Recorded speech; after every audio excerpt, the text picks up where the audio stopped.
Hi friends, welcome back to my channel Chanda बहादुरीस वास्तु और ज्योतिष ज्ञान। आज की वीडियो में हम बात करेंगे कि कुंडली देखकर कैसे पता लगाया जाता है, कौन से वो कारण होते हैं जिससे हमें पता चलता है कि व्यक्ति की सेहत क्यों ख़राब रहती है या कोई व्यक्ति बार बार क्यों बीमार पड़ता है। तो ये कुंडली हम बना रहे हैं मेष लग्न की कुंडली।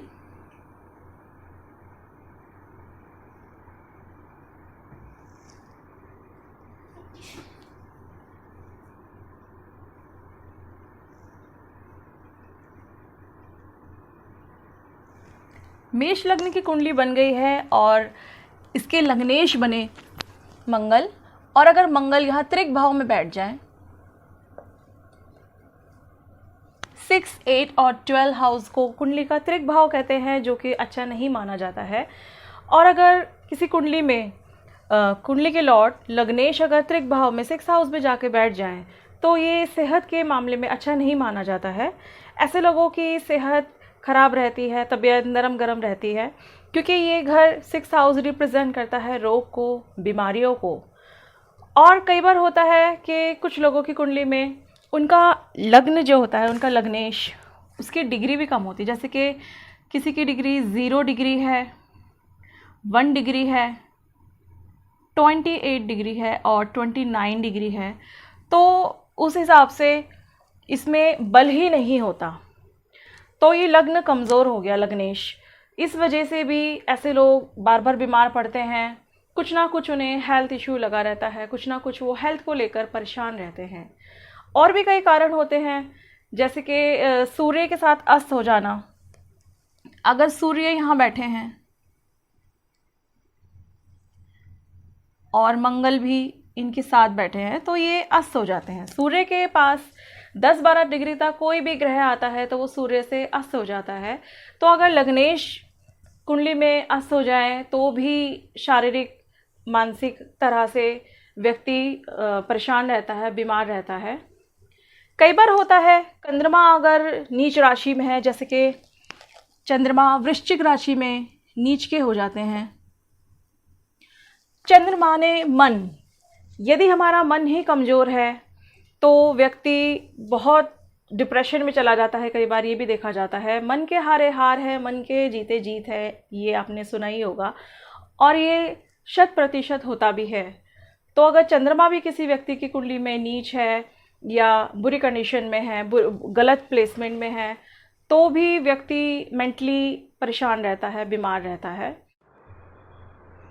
सूर्य यदि कुंडली में कमज़ोर हो या सूर्य पर पाप ग्रहों की दृष्टि हो, क्रूर ग्रहों की दृष्टि हो, जैसे शनि, राहु और केतु की, या सूर्य के साथ ये शनि, राहु, केतु में से कोई ग्रह युति बनाकर बैठ जाए तो भी सूर्य पीड़ित हो जाता है। और अगर सूर्य पीड़ित हो जाता है हमारी कुंडली में तो सूर्य मीन्स, क्योंकि ये हमारे शारीरिक इस तरह की परेशानी होती है, फिज़िकली व्यक्ति बीमार रहता है।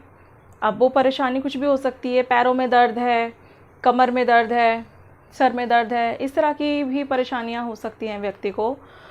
और कई बार होता है कि मान लीजिए हम ये लग्न कुंडली देख रहे हैं, इसमें गुरु जो है योग कारक है, लेकिन यदि ये चलित कुंडली में 8 हाउस में चले जाएं, गुरु यहाँ बैठे हैं, चलित कुंडली में अंशों के आधार पर कई ग्रह होते हैं जो एक घर आगे या एक घर पीछे मूव हो जाते हैं। तो मान लीजिए अगर चलित कुंडली में ये गुरु जो लग्न कुंडली में अच्छे भाव में योग कारक बन के बैठे हैं, चलित कुंडली में अगर ये त्रिक भाव में 8 हाउस में आ जाएं, तो लग्न कुंडली में जो ये गुरु शुभ फल दे रहे थे, शुभ ग्रह बन के बैठे थे, वो चलित कुंडली में जाने की वजह से अब अपने अशुभ फल देंगे, इस घर से रिलेटेड फल देंगे, क्योंकि ये 8 हाउस बुरा घर माना जाता है। इसे मृत्यु तुल्य कष्ट का घर कहा जाता है, लंबी बीमारियों का घर कहा जाता है। तो गुरु भी अब पूरे परिणाम देंगे।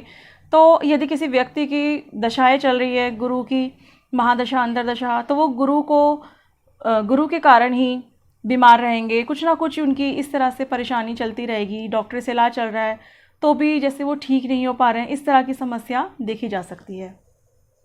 कई बार होता है गलत रत्न भी धारण नहीं करना चाहिए, आपको कुंडली विवेचन कराकर ही और सलाह के हिसाब से ही आपको रत्न धारण करना चाहिए।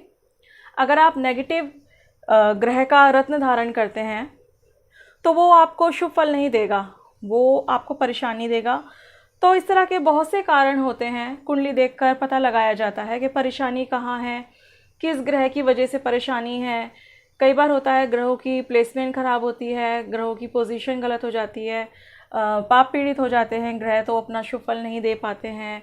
और अस्त हो गया है अगर लग्नेश, और लग्नेश की डिग्री भी कम है, या त्रिक भाव में लग्नेश चला गया है, तो भी व्यक्ति बार बार बीमार पड़ता है और सेहत को लेकर वो हमेशा परेशान रहता है।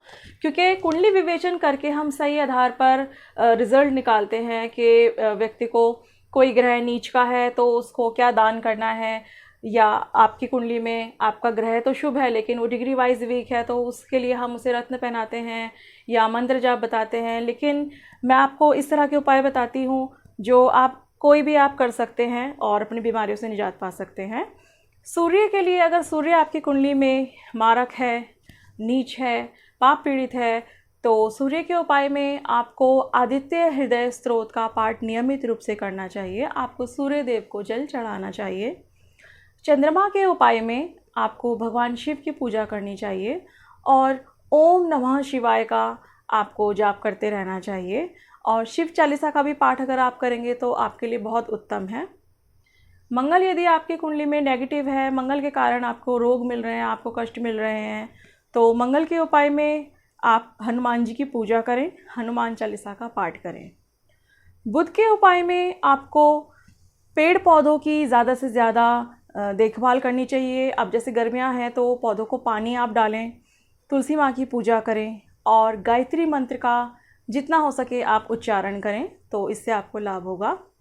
बृहस्पति यदि आपकी कुंडली में कमज़ोर है, नीच अवस्था में है या नेगेटिव है, तो आपको विष्णु सहस्त्र नाम का पाठ करना चाहिए।